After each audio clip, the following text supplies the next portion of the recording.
ఇదిగోండి chicken fry, నోరూరించే chicken fry. ఎంత సాఫ్టీగా ఉందో చూడండి.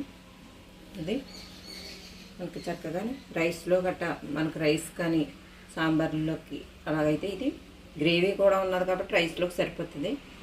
దీని ప్రాసెస్ ఏంటన్నా చూసేద్దామా. చికెన్ అరకిలో తీసుకున్నాను. ఇంకే పీసులు స్కిన్ లేని చికెన్ కడిగేసుకున్న తర్వాత కొద్దిగా సాల్ట్ వేసుకుని చికెన్ పట్టించుకోవాలి. ఇలా పట్టించుకొని అరగంట మ్యారినేట్ చేసుకుందాం.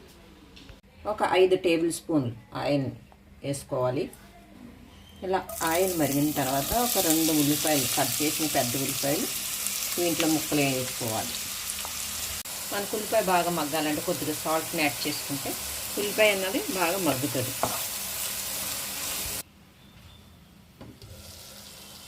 ఇప్పుడు ఉల్లిపాయలు మగ్గిపోయిన తర్వాత అల్లం వెల్లుల్లి పేస్ట్ 2 స్పూన్లు యాడ్ చేసుకోవాలి.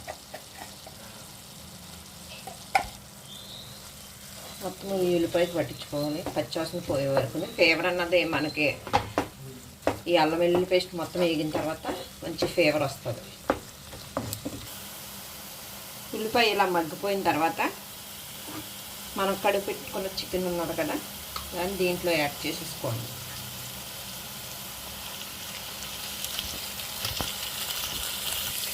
ఈ చికెన్ని బాగా కలుపుకోవాలి. దీంట్లో వాటర్ అన్నది మనకి ఎక్కువ వాటర్ వస్తుంది. ఈ వాటర్ అంతా కూడా ఈ చికెన్లో ఇంకిపోవాలి.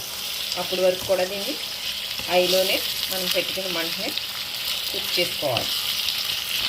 ఇప్పుడు మూత పెట్టుకుందాం. మన చికెన్ మసాలా చూద్దాం. దాల్చిన చెక్క అంగుళం,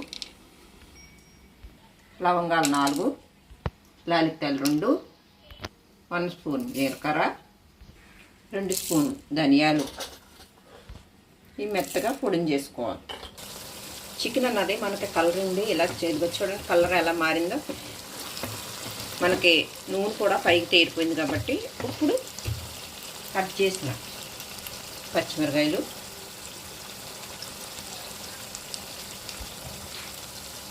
కరివేపాకు, మనం పొడి చేసుకున్న మసాలాను కూడా దీంట్లో యాడ్ చేసుకోవాలి. ఇలా యాడ్ చేసుకుని ఇది ఒక్కసారి కలుపుకోవాలి. ఇలా కలిపేసుకోండి. మనం ఫస్ట్ చికెన్లో కొద్దిగా కలుపుకున్నాం, మళ్ళీ ఆనియన్స్లో కూడా కలిపాం కదా, కొద్దిగా వేసుకుని దాన్ని బట్టి చూసుకోవాలి. మనకు సాల్ట్ అన్నది 1 స్పూన్ కారం, అంటే మీకు కారం ఎక్కువ కావాలంటే కొద్దిగా వేసుకోవచ్చు. నేనైతే నాకు సరిపోతుంది 1 స్పూను. పసుపు, ఇదంతా కలుపుకోవాలి. ఇదిగోండి ఇదంతా మగ్గిపోయింది. ఇప్పుడు 10 నిమిషాలు సిమ్లో పెట్టుకుని మంట మనం కుక్ చేసుకోవాలి.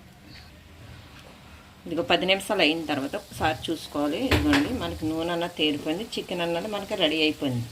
చికెన్ ఫ్రై ఇదిగో చూడండి దగ్గర పడిపోయింది. ఇప్పుడు గ్యాస్ కట్టేసుకుందాం. చికెన్ ఫ్రై రెడీ అయిపోయింది. ఇప్పుడు రైస్లో కలిపి చూపిస్తాను. మన చికెన్ ఫ్రై అన్నది ఇలా రైస్లో వేసుకుని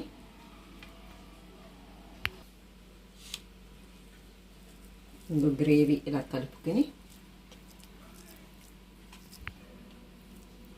అదిగోండి చూసారు లోనకు కూడా మన చికెన్ కుక్ అయిపోయింది. ఇదిగో ఇలా